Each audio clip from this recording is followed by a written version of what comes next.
Welcome to this week's Capital Call. What is this, episode 11? Something like that. Well, I'm Quinn Milligan. And I'm Drew Milligan.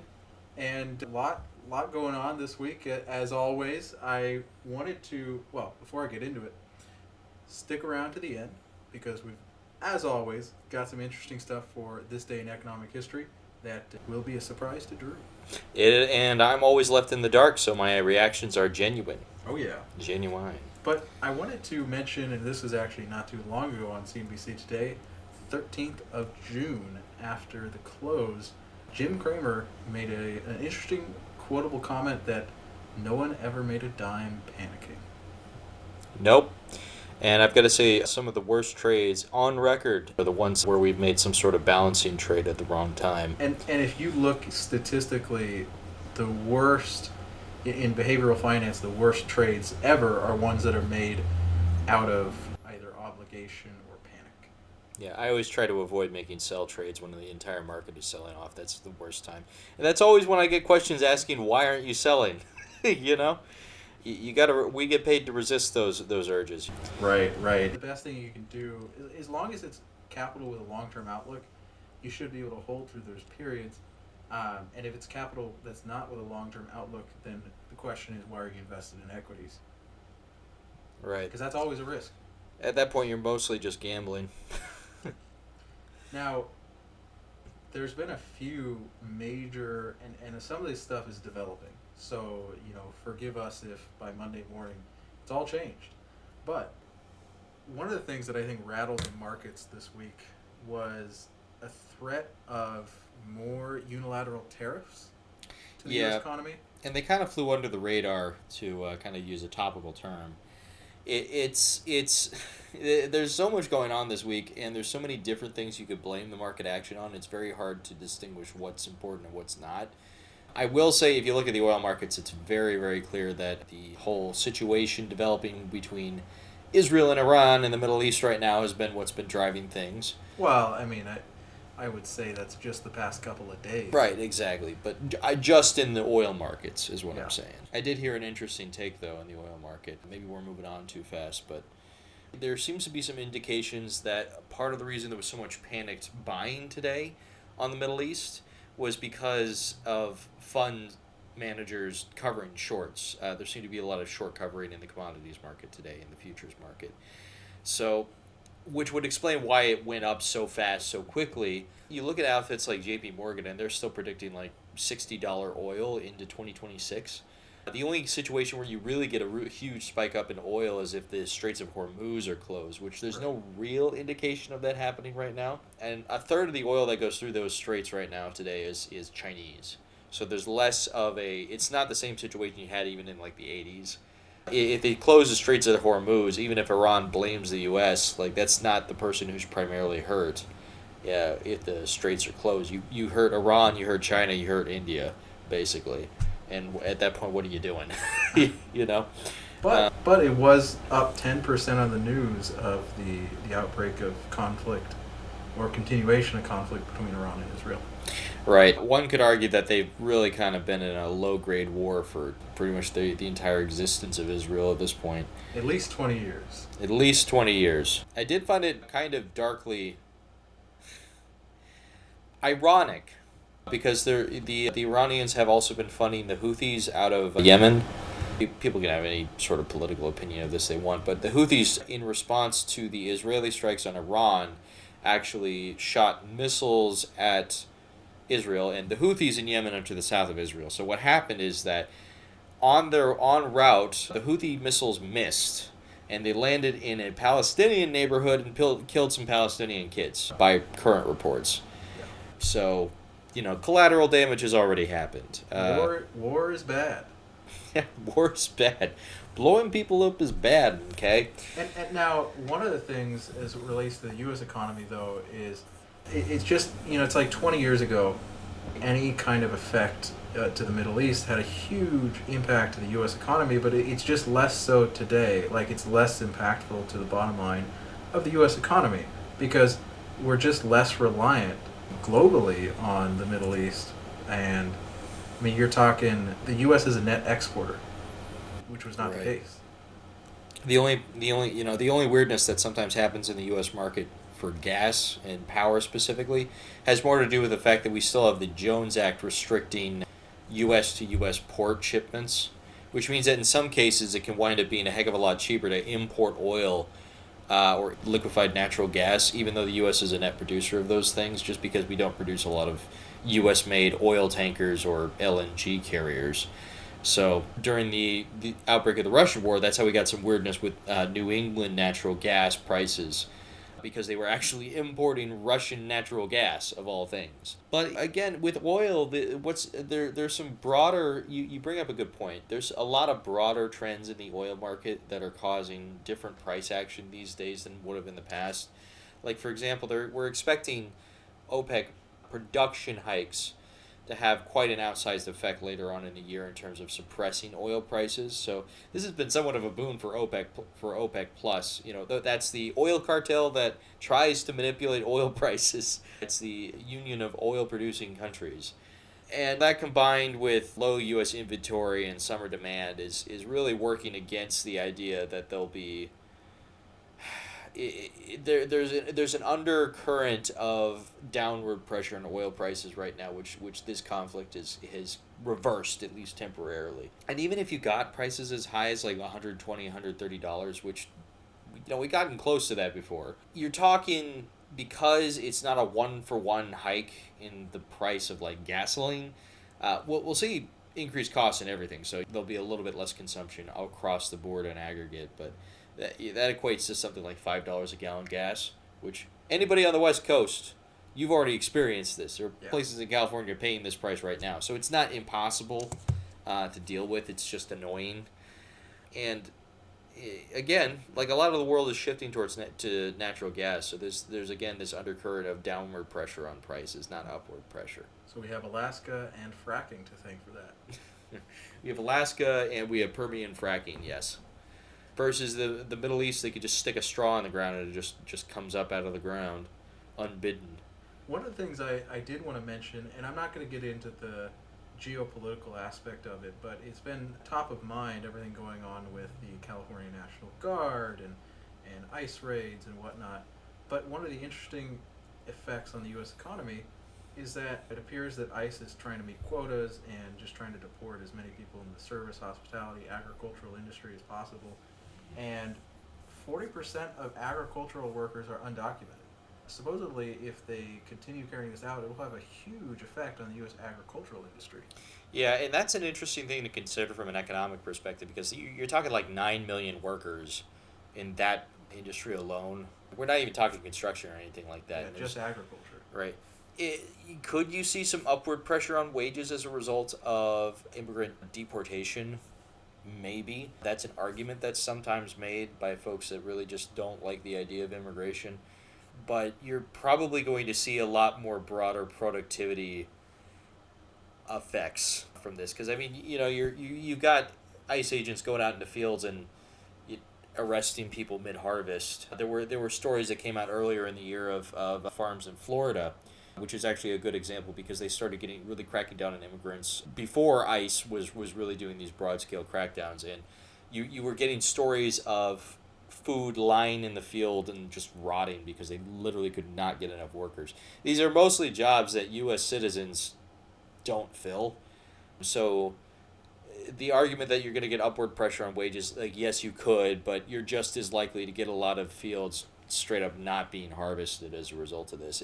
Mechanization even takes a lot of time. Yeah. So you could see a replacement with imports, which are going to be more expensive because of tariffs. And it goes back to what I said last week. Like, the U.S. can't even produce a lot of agricultural goods. So, you're going to start seeing the prices of things like bananas and coffee beans creep up for no good reason. Right. I saw an anecdotal story where someone had this tile company repairing their tiles, and he didn't show up for work one day.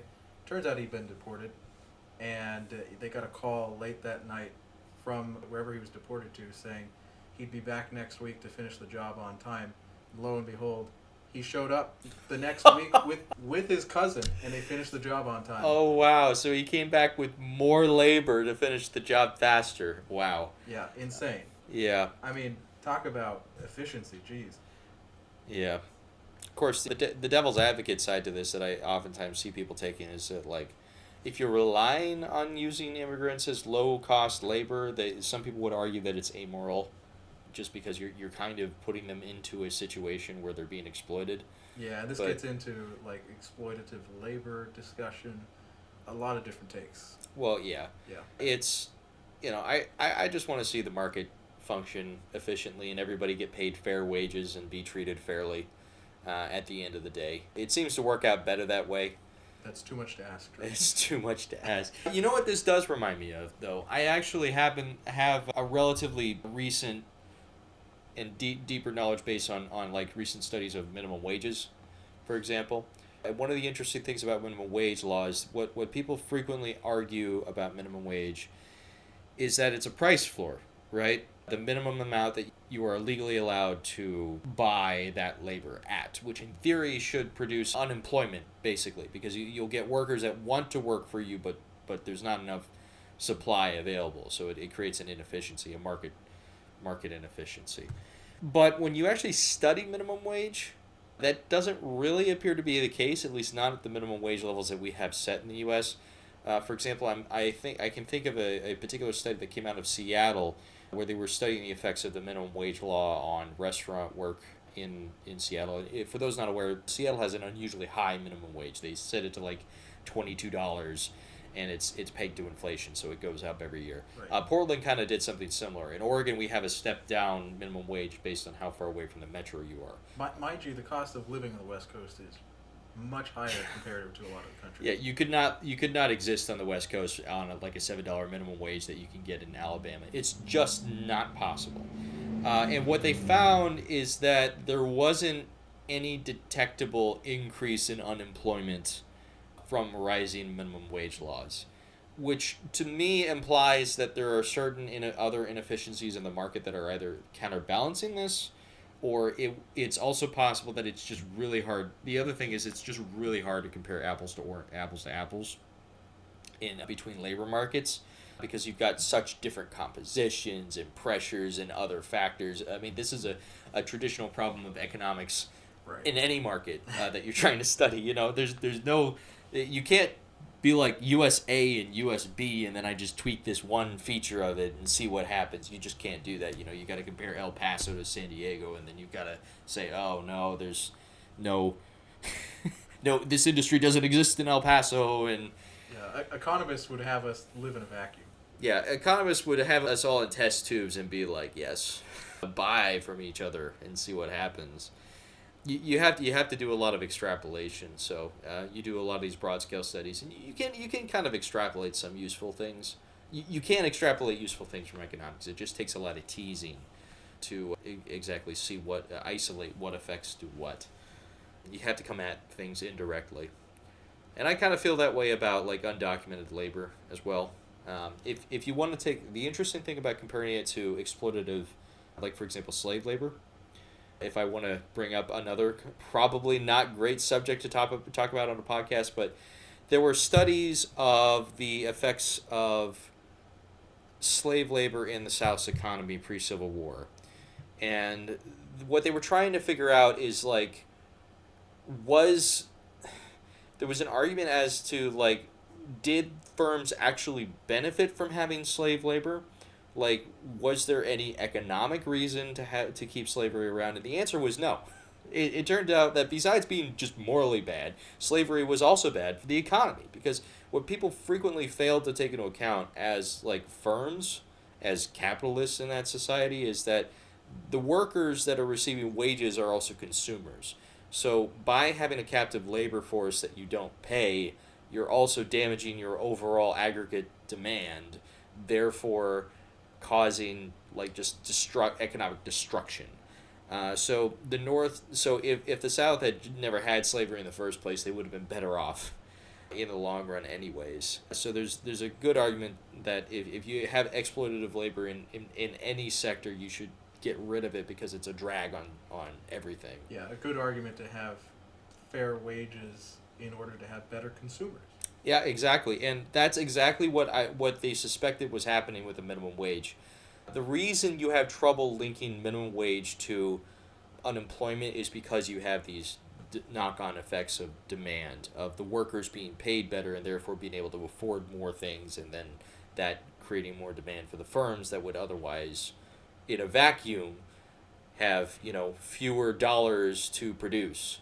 If I can make a comparison, it's like Henry Ford, whose argument was, if we pay our workers enough, they will be able to afford the cars they are making, and therefore we will sell more even if it costs us more, and we make up the difference in that increased price that we can command from selling more of them, and so on and so forth. So it's all about like interrelated efficiencies that actually wind up aligning quite well with, in many cases, ethics, which I find very interesting.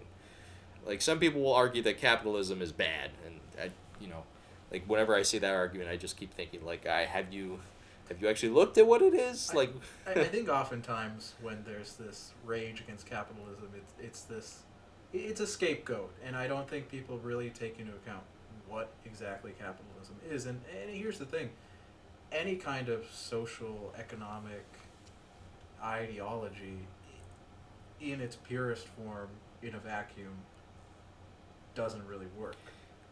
Like it's not pure. What we have is not pure capitalism, right? Right. I mean, we still have Social Security. That's socialism. I don't think anybody really wants to get rid of that, or at least I'd be very mad if they got rid of it. And we live in a chaotic system in which you couldn't really have a pure form of anything. There's always going to be outliers, and you have to do what works. Yeah. And we figure out what works by testing it, unfortunately. So, sometimes it works, sometimes it doesn't, and hopefully we keep the stuff that works and we reform the stuff that doesn't. Right. I feel that way about building regulations, which are very, very slow to change because people don't want to live in a house that's not safe. So, I don't know, there's an argument to get rid of a lot of building regulations, even if it allows unsafe buildings, simply for more housing supply. It's interesting that you bring that up because, I mean, in theory, just like with minimum wage, there is a breaking point, right? Like, you can't eliminate all risk in all products perpetually. It's just, there's a certain cost-benefit analysis that you have to make at some point. It happens in housing, it happens in medicine, it happens in minimum wage. Like, in theory, if you had a minimum wage of like $150 an hour, you would get a lot of unemployment. You would just have, the labor market would just break. You'd have a massive black market for employment, and the minimum wage law price floor wouldn't mean anything. There has just got to be a point at which that breaks. In housing also, like, you're like, I think of the Americans with Disabilities Act, for example. ADA requirements require every room to be accessible, essentially, and if you're over a certain, doesn't really apply to single family homes as much. That's why people have stairmasters. But in multifamily dwellings particularly, if you go over a certain number of floors, you have to have an elevator. If you go over a certain number of floors, you have to have double stairways. You have to have ramps leading up to a lot of commercial shops so that they can all be accessed. And that's good to have access for people with disabilities because, people don't appreciate how easy it is to get around as a person with working legs. It's quite nice, I will say. Talk to your grandparents, talk to your friends who may be disabled, and they'll tell you it's, the world is not built for them. But there's an argument to be made that, like, if you tried to make every single dwelling unit fully wheelchair accessible, you would cause such a dramatic burden on developers that you would wind up with a price spiral in terms of housing costs, where you'd wind up with a lot of people homeless. And then are you really mitigating harm at that point? Because, you can't have every 2-story building have an elevator. It's just not feasible. So there's always a balance in terms of safety and then actual affordability and other exogenous effects that you wind up causing with the, you don't want the cure to become an illness. Yep. Balance and moderation. Balance and moderation. Chemotherapy works to a point. That's true. Transitioning, though, into a little bit more current news, I find it very interesting with inflation. I don't know. What do you think of the current inflation numbers that came out in May? They've been getting lower and lower. I feel like it's under control. Yeah. And that's what it feels like if you look at the numbers and how the market's reacting to it and consumers. But the problem for consumers, though, is you're always thinking about it relatively to, what it was 5 years ago, let's say. And from what it was 5 years ago, prices are high. But yeah, year, month over month, it's the inflation is slowing down. But you can't. Right. You don't want a deflationary environment. No, deflation is about as miserable as you can get. Deflation implies all sorts of bad things are going on that you do not like, that we do not like. It implies your wages are probably declining. It implies your dollar is, it implies everybody's encouraged to save, which you would think is a good thing. But the problem is when everybody saves and nobody spends, all the firms that employ all the people that aren't doing the spending start losing money. Right. So I find that if you're not involved in finance or economics, you might not ever consider the ramifications of what inflation versus deflation means. And price points don't ever come back down unless you have deflation. So I would never expect to see it like a quarter a gallon gas again. I mean, the best kind of price decrease is one that comes out of a market efficiency, like things themselves, labor Right. just gets cheaper or more efficient. Right. But you don't want deflation to lower prices because then you're making less money and you get economic stagnation. Nobody's reinvesting in the economy. And high unemployment. Yeah, it's just kind of miserable. And it's interesting you bring that up because consumer expectations of inflation right now are unusually high. When polled in the Michigan survey that they put out on every month, they actually have expectations pegged around like over 5%, although the actually inflation numbers came out at about 2.8, which is a flip from how the surveys were going back in 2024. There was a consistently declining reported bottom line inflation number, but the sentiment continued to turn lower and lower. So the sentiment was out ahead of the actual inflation metrics that were coming out. Yeah. If you can think of that as having a bit of a predictive power, which they don't always, expectations don't always match what happens. The implication here is that we're going to start seeing a turn up in inflation over the next couple months, or in about 3 months we'll start to see some greater inflation again. That could be totally wrong, but that's just what the numbers seem to be implying right now. Now, the expectations have come down a little bit. Like last month, they were a little bit higher. Now they're a little bit lower. Consumer sentiment itself is actually just started ticking up again, but it's still kind of in the doldrums. I feel like a lot of this could be related to tariff uncertainty, though, right? And that would affect consumer sentiment. It would also affect an uptick in inflation because of price increases over the next few months. One of the fun things about inflation expectations is that they're kind of self-referential. Right. You get into a feedback loop where prices go up because they expect prices to go up, and then they expect prices to go up more, so they go up more. Yep.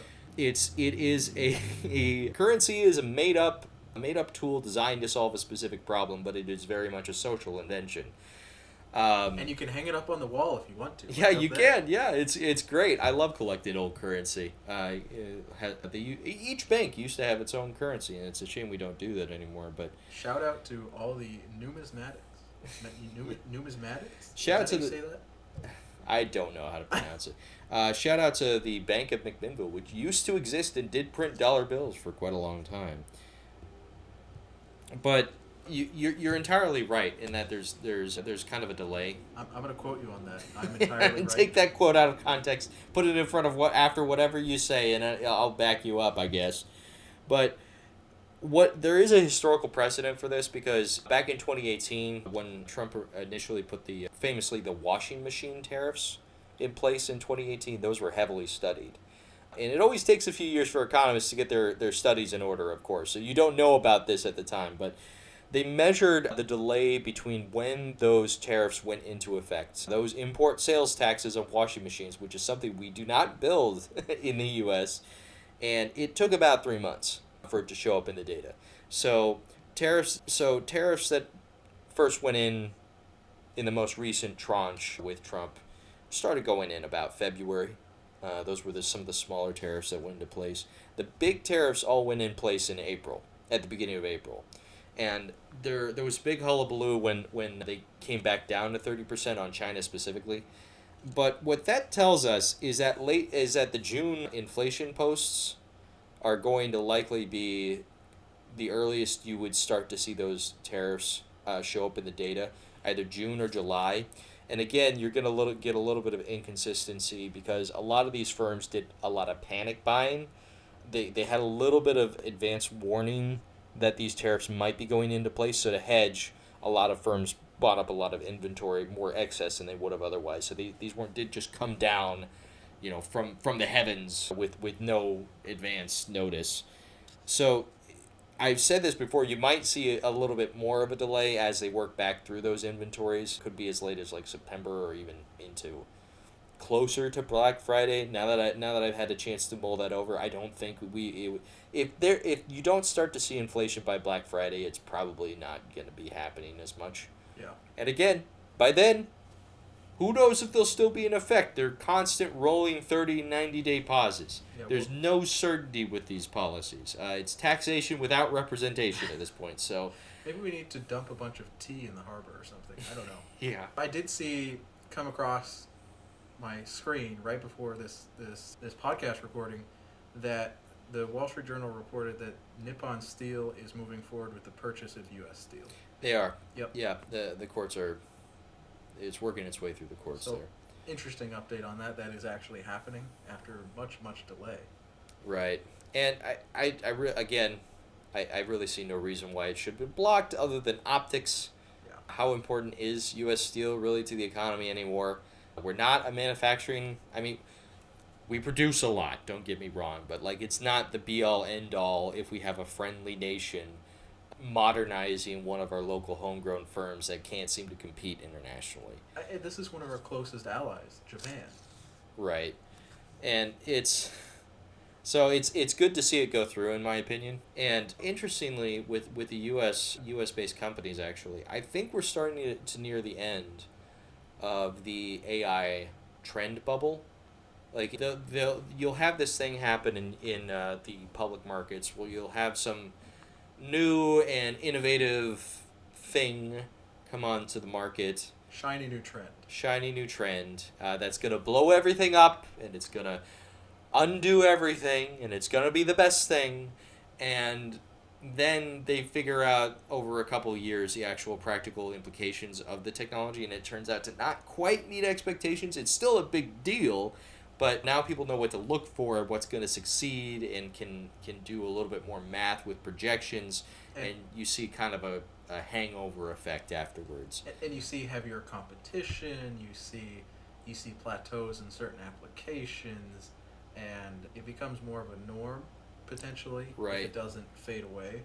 Like the internet. It used to be a .com bubble where everybody was buying up domains, and anything with a .com in the name got funding.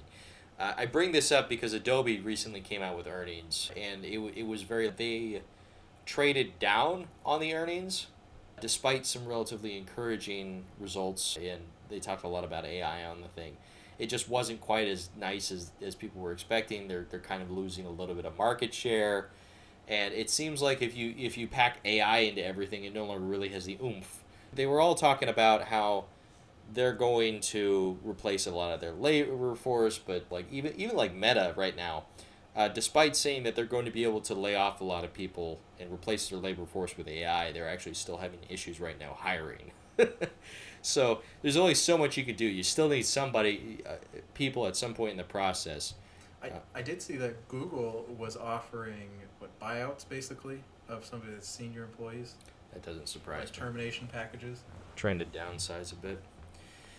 If you look at the overall hiring trends in the tech sector in particular, it's still it's recovered somewhat from when there was that initial massive slump. Yeah. It used to be that they were hiring any grads they could get their hands on right out of college to staff positions, but now they're requiring 4 years of experience for an entry level job type environment for college grads. And I was told this statistic, and I don't know the validity of it, so take this with a grain of salt. because 90% of statistics are pulled straight out of you-know-where. But I was told that history major grads now have a higher employment rate than computer science grads. You know, I think those general ed type degrees are underappreciated. You know what? Do you know what one of the highest return degrees is out there that you can get? Political science? Economics. Oh, okay. It's economics. And part of the reason is that oftentimes people get econ degrees when you're going into business, and it gives you a leg up over all the business majors that really didn't do. I mean, okay, I shouldn't throw too much shade at business majors. There's good, smart business majors out there. But what I'm saying is that in a lot of cases, the business majors are less rigorous than maybe a more scientific focused econ or econ major, which is even maybe a stretch, because like I can already hear like somebody with a physics major cringing when I say that econ majors are scientific. Social scientists are looked down upon by hard scientists, or looked down upon by mathematicians, and so on and so forth. But it gives you, not only are you going into business, you've got an edge going into business, and it also demonstrates that you've got a very flexible mind when you learn about economics. You know how the whole system works, at least the best we can model. So that's my theory as to why econ majors have a high return on investment. I would think it's just a valuable addition, even taking econ courses in addition to the degree. It's good critical thinking skills is what it teaches you. Yep. It also teaches you how to communicate complex thoughts effectively in simplified forms that people can digest more. At least if you're a good economist. You're not just going to be throwing jargon out there. You know, there is one piece of very, very important economic news that this might be breaking news to Drew. On Coinbase, they can now trade Fartcoin. Man, what are we doing here, man? Is this really what we've come to? Is this all we're here for, just to suffer? You know, like, why would you do this to me? Life is suffering, as we found out. What do you think? It might be time for this day in economic history. I think it's time for this day in economic history. Time. That's a shot, and this is the chaser. Let's do it. Let's hit it. Drum roll. And Drew has not seen this. No peeking. So, I can't believe the one that came across is so relevant. But I'll give you the bite-sized ones first. So again, today is June 13th, 2025. So this day in This day in economic history, starting in 1777, and a couple of these are somewhat related. But Lafayette lands, credit expands. The Marquis de Lafayette arrives in South Carolina to aid the American Revolution, and his presence kicks off the French military and financial backing, which helps prop up colonial currency and opens up wartime trade channels. Viva la leverage. Man, what a hell of a guy, too. Yeah. You know much about the history of the Marquis de Lafayette? Not a ton. He's called the hero of two revolutions. He fought for both the American Revolution and in the French Revolution. Somewhat a controversial figure in the French Revolution also. He was actually chased out of France at one point because I believe he refused to do executions of a political rival, and he had to seek refuge in Austria. I can't remember if he was imprisoned or if he was living a lavish life there, but he was adopted as basically by George Washington. I mean, there's a reason we named towns and parishes and monuments after Lafayette. There's a town up the road called Lafayette. Yeah, just down the road from us. Lafayette, Yamhill County, Oregon. You see. I saw a meme, well, at least I hope it was a meme, but you can correct me if it was true, but it was something saying that the French government was declaring the funds for the American Revolution a loan and collecting on $150 trillion in unpaid interest. I mean, they sold us. They could have tried to collect when they sold us the Louisiana Purchase. I mean, that's kind of an old debt. I'm pretty sure it was a meme. At least I hope it was. Anyways, June 13th, 1886. Vancouver. Built fast, burned faster. Just 2 months after its incorporation, Vancouver, Canada is nearly wiped off the map by a fire. A real estate investment tip, don't skimp on fire departments. This does make me think, what is the real estate market like in Tel Aviv right now? Like, I'd hate to be one of those buildings that got hit by a missile or something like that, or for that matter, in Tehran. I don't know what happens to the owners of those buildings insurance-wise when their building gets reduced to rubble. It's not an act of God. It's an act of war, which is usually a separate clause under insurance contracts. Oftentimes, it invalidates your insurance contract if your house is blown up in a war. I wonder if most U.S. property insurance has an act of war clause in them. They must have a standard act of war clause or act of terrorism or something like that. If it's an act of isolated terrorism, I got to imagine it's covered under like the fire insurance policy or arson, something like that. It might be treated a little bit like arson, but like if a tank rolls through your house, I don't know. You might have other issues. Yeah, there might be at other that problems. point. The owner might not even be around anymore. The let's insurance be company honest. might not be around. Right. 1888, June 13th, labor gets a seat at the table. Congress establishes the U.S. Department of Labor to tackle industrial strife and wages. Originally not a cabinet agency, but it set the stage for FDR's New Deal and OSHA's clipboard army. Clipboard army. Yeah. Why can't I do unsafe things at work, OSHA? Why can't I lift more than a certain number of pounds? Why do I have to do labor postings even though it's just the two of us employed directly at the office here? That's a real thing, by the way. I have to put up labor postings in our break room even though it's just the two of us owners here. Because we're paying ourselves. We are employees to ourselves. It's the law. Yeah. 1898, June 13th, the Yukon Territory born in a gold rush. Amid the Klondike frenzy, Canada forms the Yukon Territory to tax the chaos. The good news, licensing fees in order. The bad news, the gold runs out by 1900. Classic boom-bust cycle, just colder. It's funny how they founded the territory of Yukon in order to create a structure to collect taxes. Such a government thing to do. That's what it comes down to at the end of the day, though. Death and taxes. Oh, yeah. 1920, June 13th. You can no longer mail your kids. The U.S. Post Office bans the practice of sending children through parcel post. Yes, really. It was a weird hack for rural families trying to avoid train fare until the government stepped in with rail subsidies and child safety rules. Infrastructure investment by way of absurdity. So would they just ride in the mail car? Is that what would happen? That's my understanding. They would just ride with the mail carriers. But if too many people did that, then you started having to worry about you basically just got a train that's cheaper and subsidized.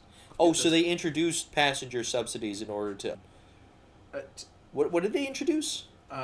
Rail subsidies. Rail so subsidies. There was a better rail network. Okay, well that makes rules sense. That you could not do that. Right. So, but they were like, okay, you can't do this anymore, but we get why you're doing it, so we're going to subsidize the rail so you don't have to worry about it anymore. Yeah, that makes sense. Exactly.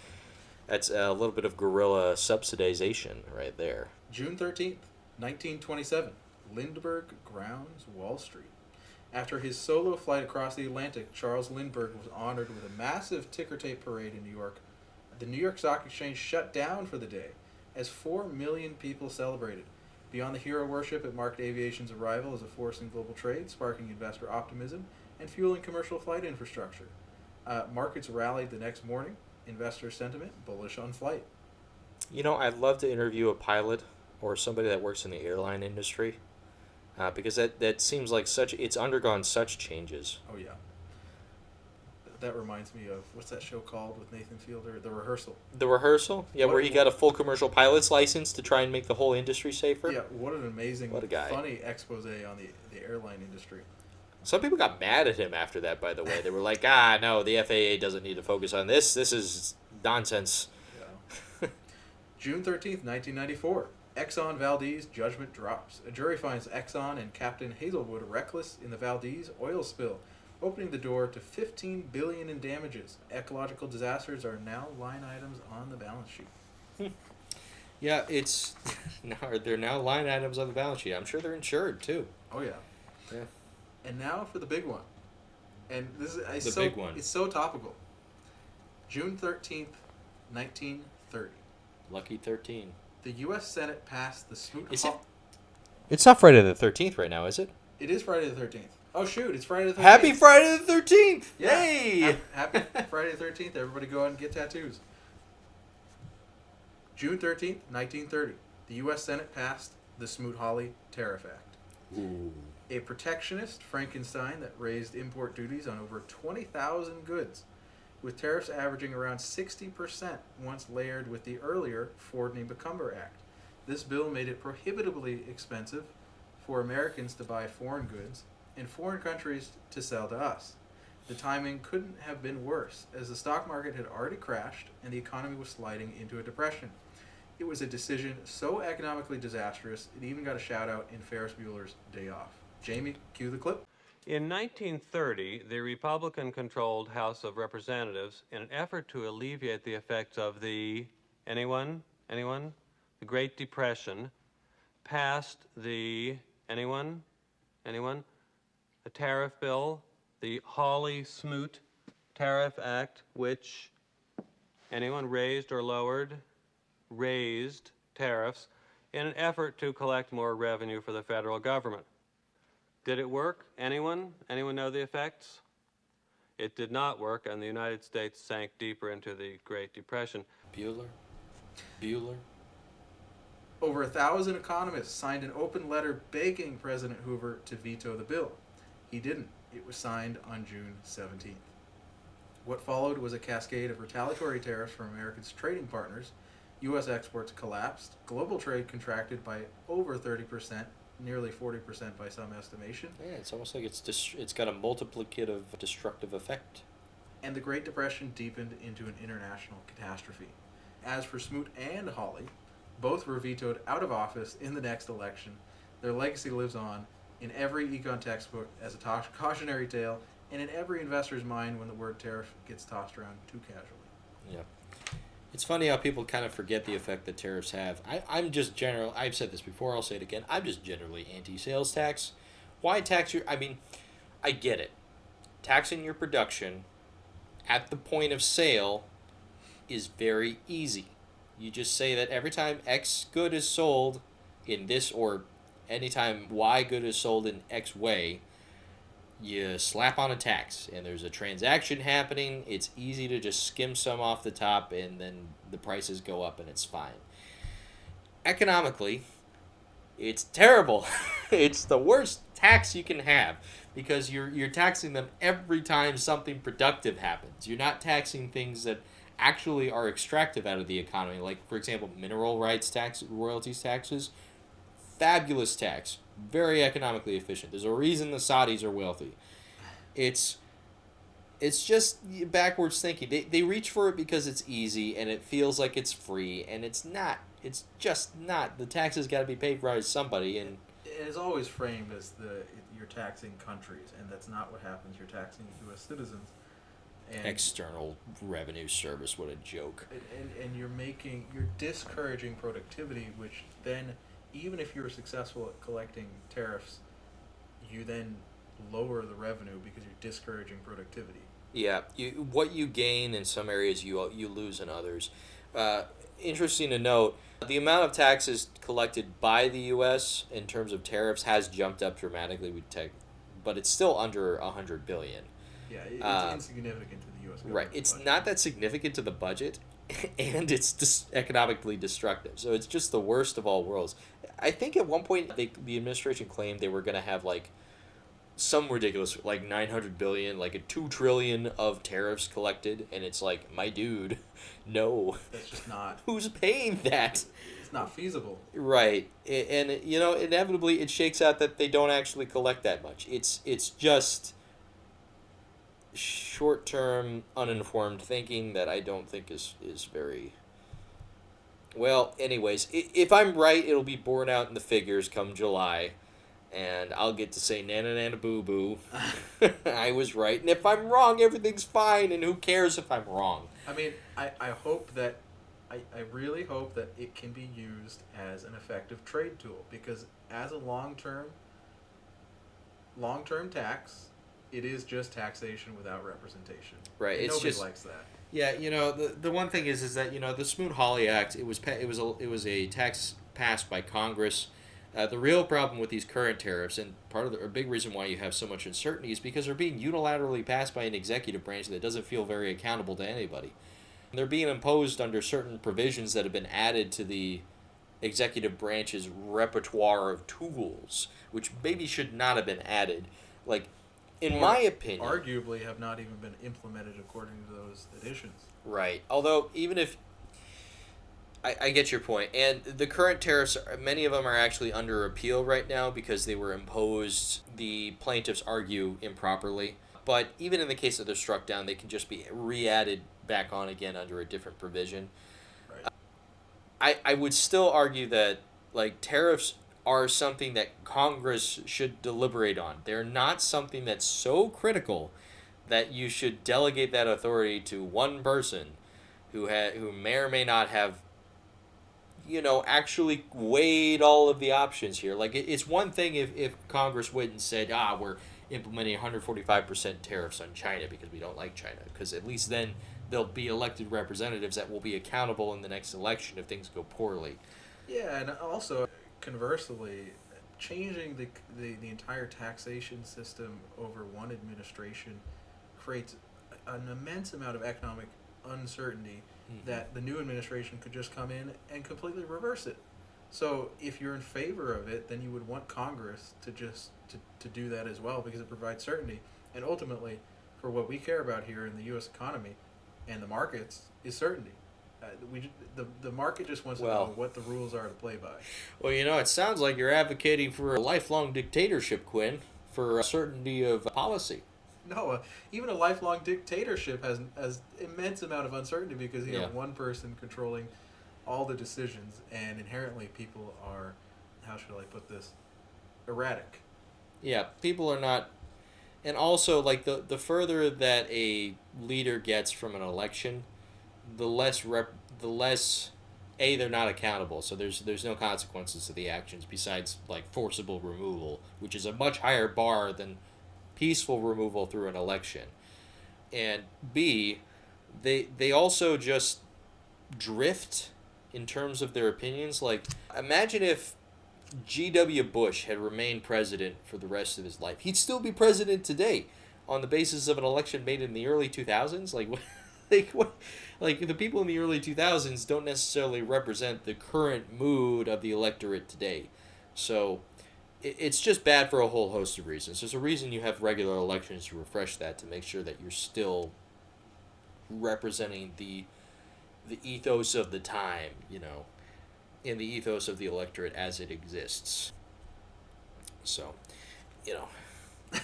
there'll be protests this weekend after we record this that I'm sure will have some bearing on this podcast. But yeah, that will be interesting to see what happens over the weekend, and then how the market reacts to whatever occurs, because certainly it will have some kind of impact. I will say that there was a bit of, and this was what Cramer was talking about as far as panics, there was a bit of a panic on Friday as far as the Israel-Iran tensions. Very temporary in my mind. Yeah. It just, the U.S. economy, the Middle East doesn't matter for the U.S. economy really as much as it once did. So no one ever made money selling in a panic. But you did make money buying in a panic. Yeah. So, on that note, I'm Quinn Milligan. And I'm Drew Milligan. And this has been the Capital Call. We'll see you every Monday morning. Stay liquid. Stay liquid.